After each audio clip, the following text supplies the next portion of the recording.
Oh, there's a lot of those.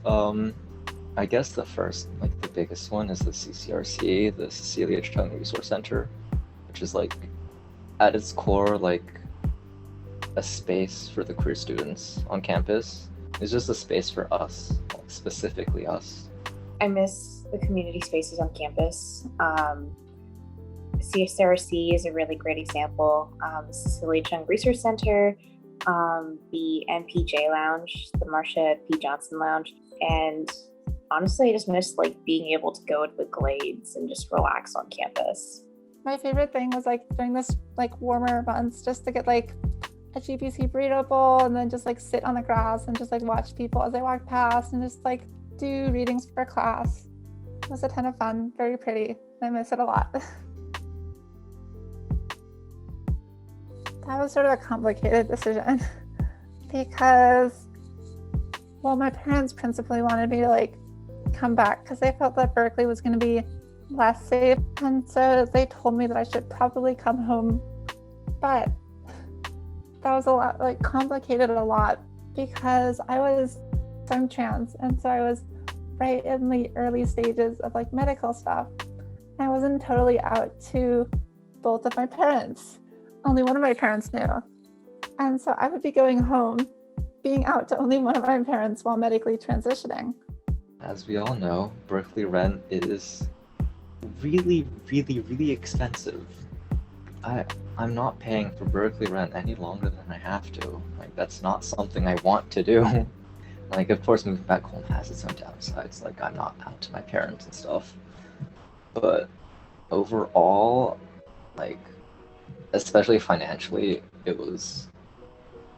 I had a lot of reasons to move back. Sorta. Like, my parents aren't really like super conservative. Like, I don't know how they react to me if I come out. So like, it's just that uncertainty mostly. Like, I've come out to my sister, she knows, she's perfectly fine with it. There's not really been any reason, like I am stuck in the closet, but like there hasn't really been a reason or like any opportunity for me to be like openly queer at home anyways, since we're just stuck inside. So I started medical stuff before I did a lot of social transition stuff.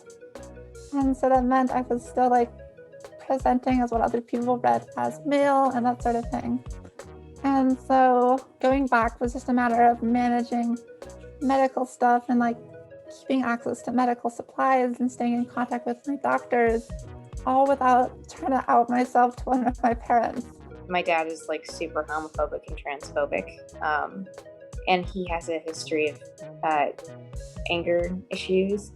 So I've honestly just given up on like letting my dad like ever come close to knowing about my identity. My mom, I told her impulsively, and she was fine with me being pansexual, but she was not fine with me being transgender. I mean, I had a few good moments during the pandemic. Like, this is actually a shirt that my mom bought for me. I was super happy. She started getting used to it, still resisting. That was a one-time thing. I don't like going shopping with my parents because they'll try to suggest, ooh, this would look cute on you. I'm just like, no, it wouldn't. And like, it's super feminine. It's just not for me. The biggest thing I've noticed, like for the queer community specifically, having to move back home is like a lot of us have had to like go back into the closet, and there's also a lot of us with like not quite as accommodating parents. Not everyone has been lucky enough to have like a decent relationship with their parents. Because going home can get really tense for some people. So I know quite a few other of my friends and people within the community are returning to homes that are also not safe for very similar reasons, whether it's domestic violence or whether it's parents just aren't accepting of the identities or of sexuality. And especially for transgender people, living in a household that doesn't accept your identity, whether or not you've come out, is just incredibly taxing, especially with all the microaggressions and all of the gender policing that is done in the name of enforcing cis heteronorms. I know a few of my friends were suffering with eating disorders. Many were suffering from gender dysphoria, which their parents made worse. Honestly, it's just like, do what you can to survive. All suffering in this way is like, you'll eventually move back, move out. You just need to make it through it. Everyone's situation is different. So it's hard to give advice for this in general. For me, at least, it's just been, I minimize interaction with them. Like, I'm very happy I did this back in high school, but like, I made sure my parents know to respect my space. Like, they don't come into my room unless I specifically ask them to. Like, this is my space, like, and they're it's not like they're not allowed, but they're like, I don't like to have them in here. It just depends on everyone's experience and how they feel about their family, or how they feel about like which different aspects of their identity is most important. Everyone has a different method of going through things. I would say something that really helps is knowing that there's always someone you can confide in. CAPS is pretty taken up, but there's always advising drop-in hours wherever you go. I know the EOP has a really great financial aid, as well as I think mental health counseling drop-in hours. So does the MCC and a few other resources I know on campus. And on our Discord server for the CCRC, we also have like a venting space.